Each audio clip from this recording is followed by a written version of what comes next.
கண்ணும் கண்ணும் மோதிய வேளை சில நொடி நானும் சுவாசிக்கவில்லை. கடவுள் பார்த்த பக்தன் போலே கையும் காலும் ஓடவில்லை.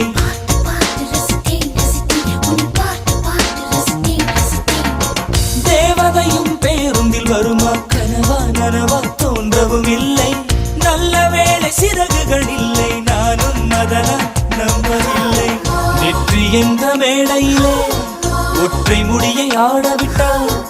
ஒற்றை முடியில் என்னை கட்டி உச்சி வயலில் தூக்கிலிட்டாள். மனதில் இத்தனை ரணமா, அடவலியில் இத்தனை சுகமா. அடடா அடடா அடடா அடடா பார்த்தேன்